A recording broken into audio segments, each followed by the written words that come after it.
Hello kiddos. Welcome to Kiddie Kingdom and Panchatantra Tales series. These age-old tales were passed down for generations, helping children learn values like honesty, kindness, wisdom, and friendship in a simple and engaging way. Today we will learn the story about the foolish sage. Once upon a time, there was a sage called Deva Sharma who lived in a temple in the outskirts of a town. He was widely known and respected. People would visit him and offer him with gifts, food, money, and garments to seek his blessings. The gifts that he did not need for himself, he would sell off and got rich on the proceeds. And by nature, he trusted nobody.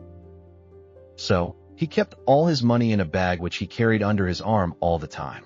He would not part with the bag for a single moment. One day, a swindler came across the sage, and he became sure that the bag this holy man was so possessive of must surely contain a lot of treasure.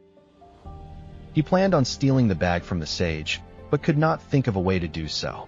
He thought, I cannot make a hole in the temple wall or jump over the high gates, but I can charm him with sweet words to accept me as his disciple. He wondered, if I can stay with him as a disciple, I can win his confidence. Having planned so, the swindler approached the holy man with reverence. Om Namah Shivaya, I bow before Lord Shiva, the god of destruction.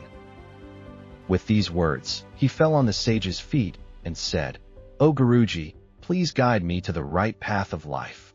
I am fed up with life and want to seek peace. The sage kindly replied, My son, I will surely guide you. You are blessed because you have come to me to seek peace at this young age.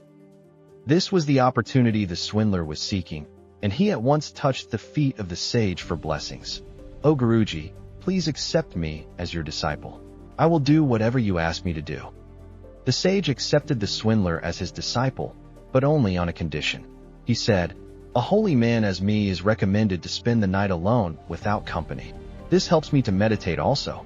So, you will not be allowed to enter the temple at night. You will sleep in a hut at the gate of the temple. The swindler agreed. I shall willingly serve your wishes in every way that you ask me to. In the evening, the sage initiated the rituals and formally took the swindler as his disciple. The swindler in return proved himself an obedient disciple. He massaged his hands and feet, washed his feet, and helped him with all the rituals along with cleaning the temple.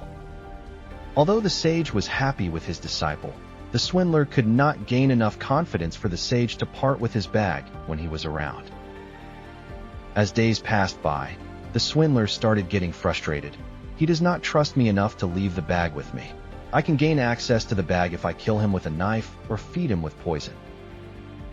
When he was thinking all this, the swindler saw a young boy visit the sage. He was the son of one of the sage's followers. He invited the sage, O Guruji, I have come here personally to invite you to our house for the ceremony of sacred thread. Please accept the invitation to sanctify the ceremony with your kind presence. The sage accepted the invitation, and after some time started off for the town with the swindler. On the way, they came across a river, where the sage thought of relieving himself. He folded the bag full of money in his robe. He asked his disciple to look after it. My child, look after the robe until I return. This was the opportunity that the swindler was seeking all the while. As soon as the sage went behind the bushes, the swindler ran away with the bag full of money.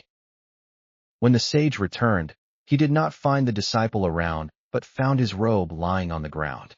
Shocked and anxious, he peered inside only to find his bag of money was gone. At once he knew what had happened, and began to shout, Oh, where are you? You rascal! You have robbed me. The sage then started trailing the swindler's footsteps, but he reached town. He knew he will not be able to catch hold of him. He stayed the night in town to return empty-handed to his temple next morning. The moral of the story is, do not be taken in by the sweet words of a swindler. Today, we learned a very valuable lesson from this story. We hope you enjoyed watching it. For more wonderful Panchatantra tales and exciting kids stories, don't forget to like, share, and subscribe to Kiddie Kingdom. See you in the next story.